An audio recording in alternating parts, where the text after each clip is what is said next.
शिव कुमार जी जो है मुख्यमंत्री के साथ 64 साल के डीके शिव कुमार, आज उनकी बॉडी लैंग्वेज बिल्कुल डिफरेंट नजर आ रही है और अब पद और गोपनीयता की शपथ वो लेने जा रहे हैं, संविधान अपने हाथ में लिए हुए।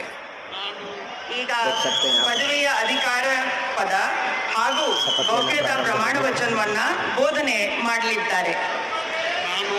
ನಾನು ಡಿ.ಕೆ. ಶಿವಕುಮಾರ್ ಎಂಬ ಹೆಸರಾದ ನಾನು ಕಾನೂನು ಮೂಲಕ ಸ್ಥಾಪಿತವಾದ ಭಾರತದ ಸಂವಿಧಾನ ವಿಷಯದಲ್ಲಿ ನಿಜವಾದ ಶ್ರದ್ಧೆ ಮತ್ತು ನಿಷ್ಠೆಯನ್ನ ಹೊಂದಿರುತ್ತೇನೆಂದು ನಾನು ಭಾರತದ ಸಾರ್ವಭೌಮತ್ವವನ್ನ ಮತ್ತು ಅಖಂಡತೆಯನ್ನ ಎತ್ತಿ ಹಿಡಿಯುತ್ತೇನೆಂದು ಮತ್ತು ಕರ್ನಾಟಕ ರಾಜ್ಯದ ಮುಖ್ಯಮಂತ್ರಿಯಾಗಿ ನನ್ನ ಕರ್ತವ್ಯವನ್ನ ಶ್ರದ್ಧಾಪೂರ್ವಕವಾಗಿ ಮತ್ತು ಅಂತಃಕರಣಪೂರ್ವಕವಾಗಿ ನಿರ್ವಹಿಸುತ್ತೇನೆಂದು